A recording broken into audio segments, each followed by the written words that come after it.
In Singapore, $20,000 will barely get you through 2 months of retail rent.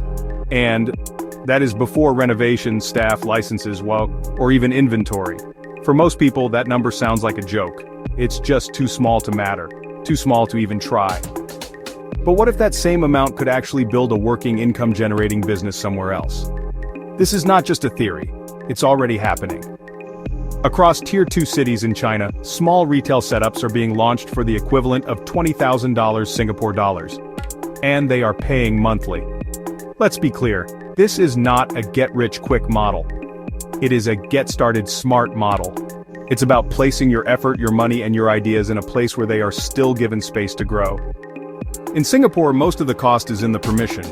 You're paying for rent, regulation, brand visibility, and manpower before your doors even open. But in Tier 2 China cities, the cost structure is completely different. Rental spaces are often 70 to 80% cheaper than Singapore. Labor is affordable, local demand is rising, and competition, at least at the lifestyle retail level, is still manageable. Let us take a real-world case, a 300-square-foot day, street-facing shop in a developing commercial area. Rent is under $1,000 Singapore dollars per month. Fit-out costs are around $6,000 to $8,000. Staff salaries are manageable and inventory can be stocked at local supplier rates or shipped in bulk with minimal overhead.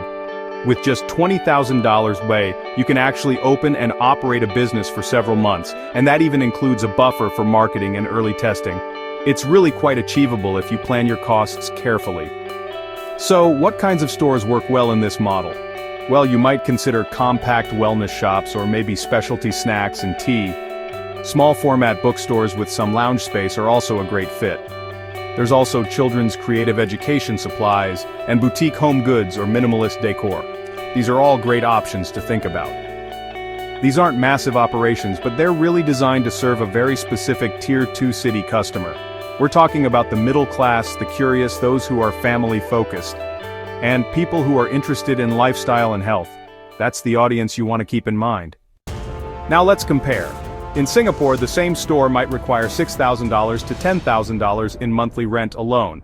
Manpower adds another $3,000 to $5,000. Your break-even point is so high that one slow week can kill your entire month.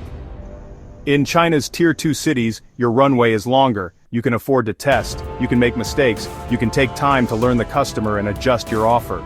More importantly, you are operating in a space that still feels fresh. Many Tier 2 cities are catching up with lifestyle trends that Singapore moved past years ago. What feels basic here still feels new there. For example, a Singapore-style bubble tea shop with clean design and a short premium menu can attract regular foot traffic. A small aromatherapy store using international packaging standards and scent profiles stands out from domestic suppliers. An education-focused toy shop offering open-ended, creative tools for kids immediately signals value to aspirational parents. And again, all within a $20,000 budget. The key is not just the cost, it is the return. These stores are reporting monthly returns between 10 to 20% after stabilization. That means if you run well, you can expect to recoup your initial investment in 6 to 12 months. And continue operating profitably from there. Of course, this depends on management, product market fit, and local adaptation. But unlike Singapore, the risk of total shutdown due to cost pressure is significantly lower. So how are Singaporeans doing this without relocating? Some are partnering with local operators, some are setting up through friends or family already in China. Others are visiting quarterly, building trust, and slowly taking a more hands-on role. There is no one way, but the path exists. The big insight is this. Singapore's environment makes testing expensive. China's Tier 2 cities make testing possible. You do not need a franchise. You do not need to raise capital. You just need to be willing to go where your money is treated better. A $20,000 budget is enough. If you apply it in a system that still welcomes small players, the world is not flat. The rules change depending on where you stand. And in this case, stepping just slightly outside of Singapore's borders opens a door that simply does not exist here anymore. So, let me ask you, what would you build if $20,000 actually gave you a real shot? Would you open that space you have been dreaming about? Would you test that product idea you have been refining? Would you finally see your idea in the hands of real customers? Comment below and let me know. You do not need all the answers. You just need to begin where the conditions are still in your favor.